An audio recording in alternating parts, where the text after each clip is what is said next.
दोस्तों अभी कुछ ही दिन पहले मैंने बिजनेस आइडियाज के ऊपर एक वीडियो बनाई थी जिसमें मैंने कुछ ऐसे बिजनेस आइडियाज आपके साथ में शेयर किए थे जिनकी कभी डिमांड खत्म नहीं होगी। और ये वीडियो इतने कम टाइम में लगभग 1.5 लाख लोगों ने देख ली एंड अभी भी ये लगातार लोगों तक पहुंच रही है, जिसका एक सिंपल सा मतलब ये है कि लोग अब एक सेफ चॉइस किसी जॉब को नहीं एक बिजनेस को मानने लग गए हैं। एंड गौर से अगर विचार किया जाए तो एक यूथ के लिए एक बिजनेस प्रैक्टिकल चॉइस बन चुकी है। बिकॉज जैसा कि मैंने पिछली वीडियो में आपसे बताया कि युवाओं में अनएम्प्लॉयमेंट रेट 83% पहुंच चुका है। यानी अगर इंडिया के अंदर 100 बेरोजगार हैं तो उन 100 में से 83 लोग यूथ है, युवा है हमारा। और ये एक बहुत ही शॉकिंग चीज है क्योंकि यही तो वो एज होती है जहाँ ज्यादा एनर्जी होती है हमारे अंदर, करियर को सुधारने का एक जुनून होता है। बट इतनी मेहनत करके पढ़ लिख लेने के बाद, हजारों लाखों रुपए स्टडीज में खर्च करने के बाद, बड़े बड़े एग्जाम्स क्रैक करने के बाद यह एनर्जी यूज करने का हमें मौका ही ना मिले तो क्या ही ऑप्शन रह जाएगा हमारे पास। साल 2014 के अंदर जब मेक इन इंडिया को लॉन्च किया गया था तो उस टाइम पर मोदी जी का जो प्राइम फोकस था वो बिलियंस ऑफ युवाओं को रोजगार देने का था। Our aim is to create jobs for more than a billion young hands. But आज पूरे 10 साल बीत जाने के बाद युवाओं में अनएम्प्लॉयमेंट का क्या हाल है ये सब आपके सामने है। और ऐसा नहीं है कि नौकरियां देने के मामले में पिछली रूलिंग पार्टीज का रिकॉर्ड अच्छा रहा है। उस टाइम पर भी जॉब ग्रोथ रेट जितना वादा किया गया था उससे बहुत कम था। इवन राहुल गांधी जी ने खुद इस बात को एडमिट भी किया था और गलती मानी थी। तो ओवरऑल आप ये समझ सकते हो कि नौकरियां देने के मामले में कोई भी गवर्नमेंट अपने वादों पर खरी नहीं उतरी है। यानी नौकरियां तो लोगों को मिली हैं बट हमेशा से ही उनके आंकड़ों और असली सच्चाई में एक बहुत बड़ा फर्क रहा है। अब ये तो बात हो गई सरकारी नौकरियों की।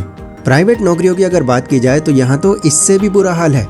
एक तो प्राइवेट सेक्टर्स में वैकेंसीज बहुत कम निकलती हैं एंड मान लो अगर आपकी जॉब लग भी गई तो बाद में इस चीज की कोई गारंटी नहीं है कि ये कब तक रहेगी आपके पास और कब आपको अपनी इस जॉब से हाथ धोना पड़ जाएगा। इंडिया टुडे की इस रिपोर्ट के मुताबिक साल 2022 में 49 आईटी कंपनीज के थ्रू 14,217 लोगों को फायर किया गया और साल 2023 में 104 आईटी कंपनीज के थ्रू 19,921 लोगों को फायर किया गया। इस चार्ट के थ्रू आप इनमें से कुछ फेमस कंपनीज को भी देख सकते हो। तो ये सिचुएशन है नौकरियों की यहाँ पर। अब ऐसे में एक बिजनेस ही ऐसा ऑप्शन बचता है जिस पर भरोसा किया जा सकता है। बिकॉज यहाँ पर हमारे ऊपर कोई लिमिट लगाने वाला नहीं होता, कोई डिग्री मांगने वाला नहीं होता। हम जितना चाहें उतना खुद को ग्रो कर सकते हैं। बट अगेन बिजनेस करना भी उतना आसान नहीं है। बहुत कम ऐसा होता है कि कोई बिजनेस हमने खोला और वो स्टार्टिंग से ही अच्छा चलने लगा। इनफैक्ट जहाँ पर बिजनेस की बात आती है तो यहाँ तो भाई लोगों के लिए नए नए फियर्स अनलॉक होने शुरू हो जाते हैं। कभी उनको अपने आइडिया पर शक होता है तो कभी अपनी स्ट्रैटेजी पर। बिकॉज कोई भी स्टार्टिंग फेज में नुकसान नहीं उठाना चाहता। तो ऐसे में उनके लिए एक सेफ चॉइस ये है कि वो कोई ऐसा बिजनेस पकड़े जिसकी डिमांड मार्केट के अंदर ऑलरेडी काफी हाई हो और भरोसा हो कि आने वाले कई सालों तक ये बिजनेस कहीं नहीं जाने वाला। ऐसे बिजनेस आपको मिलते हैं तो आपका रिस्क बहुत कम हो जाएगा। पिछली वीडियो के अंदर मैंने आपको 4 बिजनेस आइडियाज बताए थे। आज की इस वीडियो के अंदर हम 4 और बिजनेस आइडियाज देखेंगे। एंड अगर इस वीडियो पर भी अच्छी एंगेजमेंट आ जाती है तो हम इस टॉपिक को एक सीरीज की तरह लेकर चलेंगे एंड आगे भी कई और बिजनेस आइडियाज डिस्कस करेंगे ताकि आप सिर्फ एक नौकरी के भरोसे ना बैठे रहो और खुद के दम पर कुछ कर सको। तो ठीक है फिर शुरू करते हैं। Business idea number 1। पानी आपको पता है एक बहुत ही बेसिक नीड है सबकी और ये हमको डेली बेसिस पर चाहिए ही चाहिए होता है।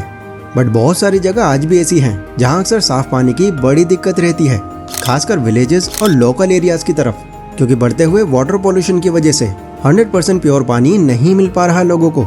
अब ऐसे में लोग नॉर्मल पानी को ना प्रेफर करके मिनरल वाटर की तरफ मूव कर रहे हैं ताकि उनकी पानी की रिक्वायरमेंट भी पूरी हो जाए और उनकी हेल्थ भी अच्छी बनी रहे। अब इस प्रॉब्लम को अगर एक बिजनेस की नज़र से देखो तो यहाँ पर इसकी जो डिमांड है वो नेवर एंडिंग नजर आ रही है। और जहाँ डिमांड ज़्यादा है वहाँ नो डाउट आपकी कमाई भी ज़्यादा होगी। आपने देखा होगा कई जगहों पर आपको कुछ इस तरह की व्हीकल्स देखने मिलती होंगी जो वाटर बॉटल से लदी हुई लोकल एरियाज में घूमती रहती हैं। इनका काम होता है अपने कस्टमर्स तक पहुंचकर उन्हें मिनरल वाटर सप्लाई करना, जिसके बदले में उनको या तो लोगों से मंथली या डेली एक फिक्स अमाउंट मिलता है। अब वैसे तो इस बिजनेस के सेटअप में लगभग 1000 स्क्वायर फीट का एरिया चाहिए होता है, बट कई लोग ऐसे भी हैं जो इसको एक स्मॉल स्केल पर चला रहे हैं। बात करो कुछ इंपॉर्टेंट रिक्वायरमेंट्स की तो अगर आप स्टार्टिंग के लिए एक मिनी वाटर प्लांट लेते हो तो इसकी कॉस्ट आपको लगभग 2 से 4 लाख के बीच में पड़ जाएगी। एक वाटर जार आपको लगभग 115 से 125 के बीच में पड़ेगा। स्टार्टिंग के हिसाब से 15 से 20 वाटर जार इनफ होंगे आपके लिए। फिर जैसे जैसे डिमांड बढ़ती रहे आप जार्स भी बढ़ाते रहना। इसके अलावा वाटर टैंक, बिजली का कमर्शियल कनेक्शन, बोरिंग की फिटिंग, जरूरी लाइसेंस वगैरह, इन सब में भी लगभग 2-3 लाख का खर्चा आ जाएगा। ये सब चीज़ कंप्लीट हो जाने के बाद अब आपको ज़रूरत पड़ेगी एक व्हीकल की। ताकि ये वाटर बॉटल्स डिलीवर हो पाएं कस्टमर्स तक। तो यहाँ आपके पास में दो ऑप्शंस हैं, या तो आप ई रिक्शा खरीद सकते हो या एक नॉर्मल रिक्शा। ई रिक्शा में आपकी कॉस्ट ऑब्वियसली ज़्यादा होगी, तो स्टार्टिंग में मेरी सजेशन यही रहेगी कि आप एक नॉर्मल रिक्शा ही लो और बॉटल्स डिलीवर करने के लिए एक स्टाफ हायर कर लो। ध्यान रहे उन बॉटल्स पर आपकी कंपनी का नाम और नंबर ज़रूर होना चाहिए, ताकि आप बाकी लोगों की नज़रों में भी आओ और आपकी मार्केटिंग होती रहे। अब बात करते हैं इसके प्रॉफिट्स की और फ्यूचर स्कोप की। तो देखो, जितना मैंने ऑब्जर्व किया है, एक एरिया में मल्टीपल वाटर सप्लायर होते नहीं हैं, तो इस वजह से कंपटीशन तो आपको यहाँ पर कम ही देखने मिलेगा। और नॉर्मली एक वाटर जार सप्लाई करने के 20 से 30 रुपये कस्टमर दे देता है।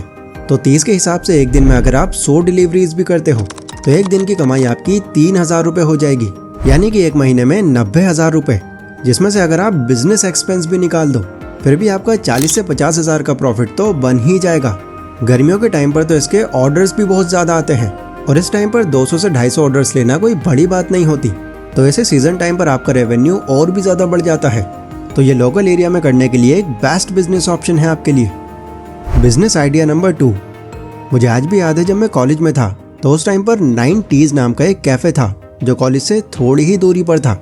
मैं और मेरे दोस्त वहाँ पर अक्सर जाया करते थे, बट एक भी ऐसा दिन नहीं होता था जहाँ पर भीड़ ना देखने मिले हमको वहाँ, बिकॉज 20 रुपये उसकी कॉफ़ी का प्राइस था जो लगभग हर कोई अफोर्ड कर सकता था। अब एक बार क्या हुआ, मुझे अपने दोस्त के घर पर जाकर कुछ पेपर्स कलेक्ट करने थे और उसका घर कॉलेज के नज़दीक ही था। तो रास्ते में रात को आते वक्त मैं वही कॉफ़ी पीने चला गया। इस टाइम पर मैं उसका आखिरी कस्टमर था। अब कॉफ़ी पीने के बाद जब मेरे बिल पर मेरी नज़रें पड़ी तो मैं सरप्राइज हो गया। प्राइस को देखकर नहीं, कस्टमर नंबर देखकर, बिकॉज मेरा नंबर उस बिल पर 1120वां था। मतलब मुझसे पहले 1119 लोग थे जो आज यहाँ पर कॉफ़ी खरीद चुके थे इनसे।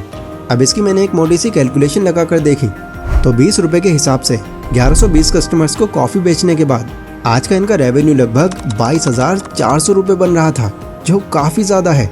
इस पर अगर वो 50% भी output as a profit margin निकाल रहे हैं, तब भी उस कैफ़े के ऑनर के पास लगभग 11,000 से 12,000 दिन में बच रहे हैं। सो देखा जाए तो एक अच्छी लोकेशन के साथ एक कॉफ़ी का बिजनेस भी अगर आप खोलते हो तो ये भी आप मान सकते हो कि एक सेफ डिसीजन होगा आपके लिए, बिकॉज कॉफ़ी और चाय ये दोनों ही चीज़ें इंडिया के अंदर ऐसी हैं जिनकी कभी डिमांड ख़त्म नहीं होगी।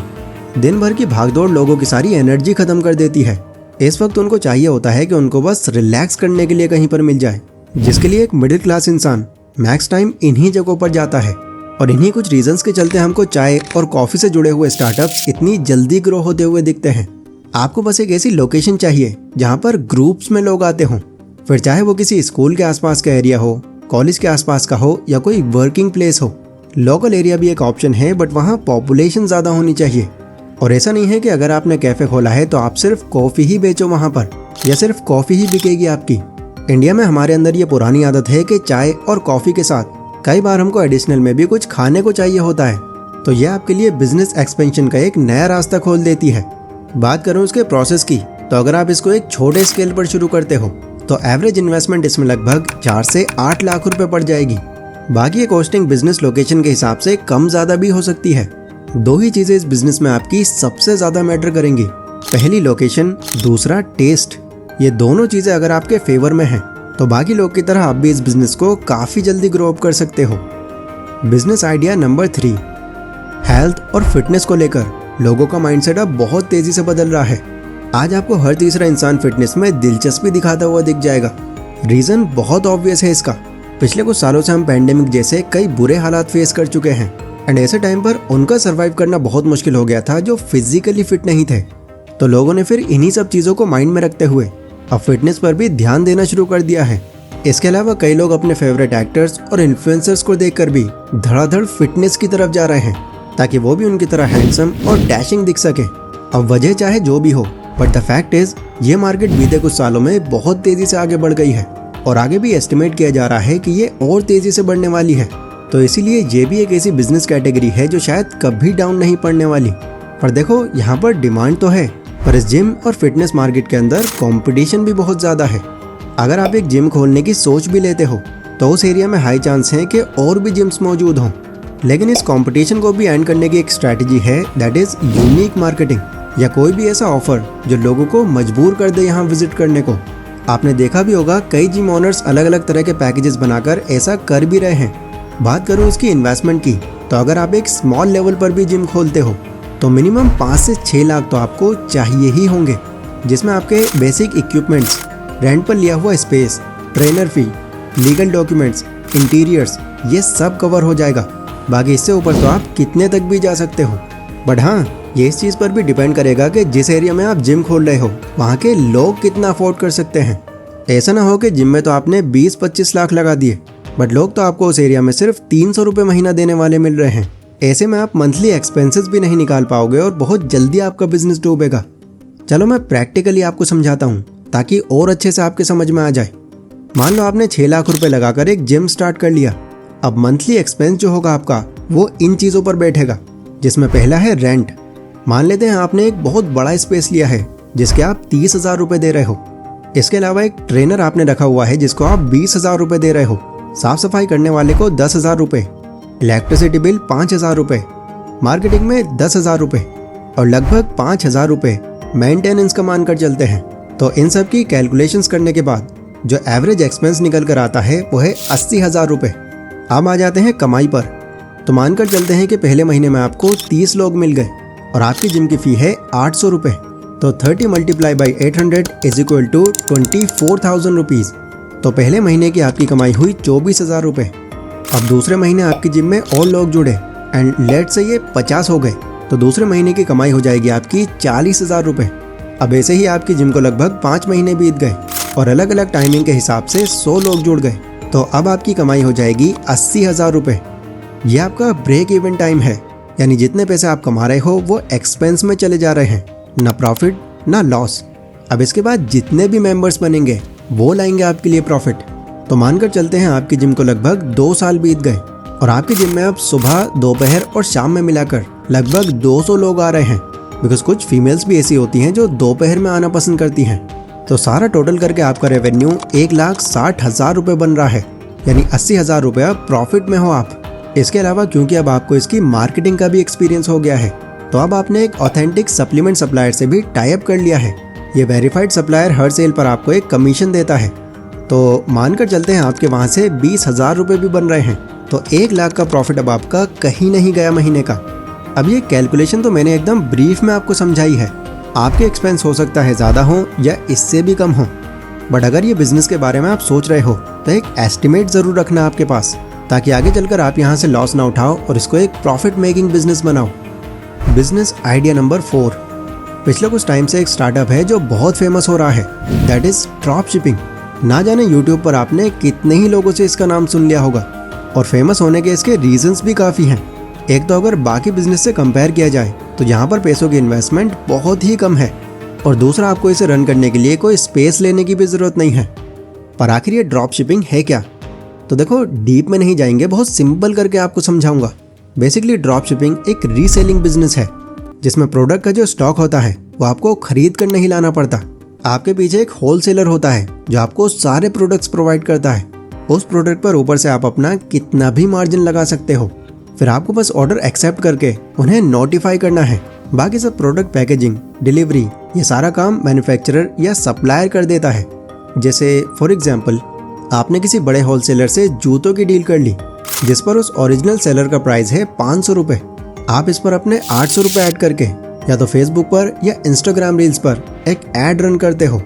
अगर किसी को आपकी ऐड अट्रैक्टिव लगती है और उसको पसंद आ जाता है आपका प्रोडक्ट, तो वह आपके दिए हुए लिंक पर क्लिक करेगा और वेबसाइट पर जाकर अपना ऑर्डर प्लेस कर देगा।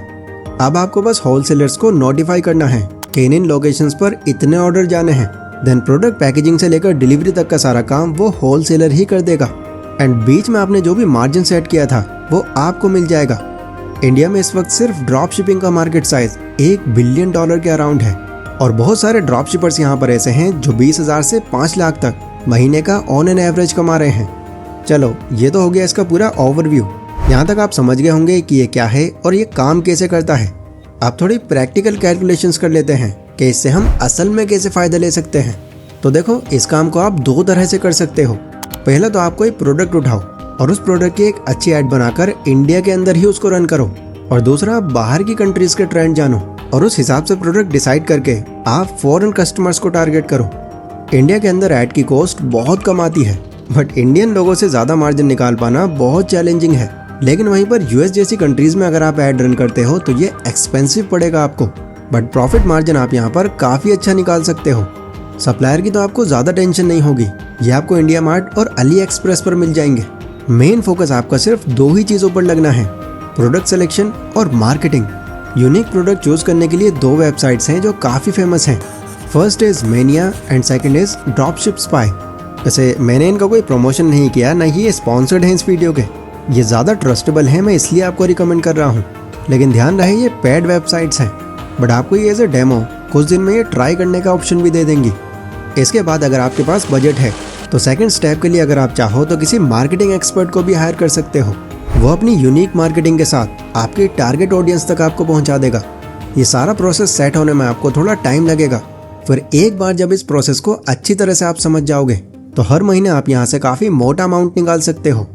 मेरा एक दोस्त है जिसने 2019 में इस ड्रॉप शिपिंग की शुरुआत की थी। उसके केस में एक बड़ा बेनिफिट ये था कि वो पार्टनरशिप में था और दूसरा पार्टनर उसका यूएस सिटीजन था। तो इन्होंने पहले कुछ महीनों तक तो अच्छी तरह से रिसर्च करी, अलग अलग तरह के ड्रॉप शिपिंग प्रोडक्ट्स पर एंगेजमेंट देखी लोगों की। फिर इसके बाद उन्होंने कुछ स्पेसिफिक प्रोडक्ट सेलेक्ट किए और शॉपिफाई पर एक ऑनलाइन स्टोर बनाकर वीडियो एड्स रन करने शुरू कर दिए। एक यूएस पार्टनर होने की वजह से उसको पेमेंट गेटवेज में काफ़ी फायदा मिल रहा था। देन धीरे धीरे ये अपने बिजनेस को आज काफ़ी आगे ले जा चुके हैं। आज उनकी खुद की एक ई-कॉमर्स वेबसाइट है, सेल्फ शिपमेंट वो करते हैं और मंथली प्रॉफिट उनका लगभग आज 2.5 से 3 लाख रुपए बन जाता है। तो इसको भी एज ए बिजनेस अगर आप सीरियस लेते हो तो आप काफ़ी ग्रोथ कर सकते हो इसमें। और इसको सीखने के लिए आपको कोई कोर्स खरीदने की भी ज़रूरत नहीं है। यूट्यूब पर ढेर सारी वीडियोस और कोर्सेज हैं जो आराम से सिखा देंगे आपको ड्रॉप शिपिंग। तो आई होप आज की इस वीडियो से आपको काफ़ी कुछ जानने मिला होगा। ये सीरीज़ अगर आप ऐसे ही कंटिन्यू देखना चाहते हो तो इसको ज़्यादा से ज़्यादा शेयर करना और कमेंट सेक्शन में आप कोई बिजनेस आइडिया भी दे सकते हो। अगर उस आइडिया पर ज़्यादा लाइक्स आते हैं तो मैं उसको अगली वीडियो में ऐड कर दूंगा। बाकी अगर आपने इसका पिछला पार्ट नहीं देखा तो आप यहाँ क्लिक करके देख सकते हो। सो टेक केयर और यहाँ तक वीडियो देखने के लिए बहुत बहुत शुक्रिया।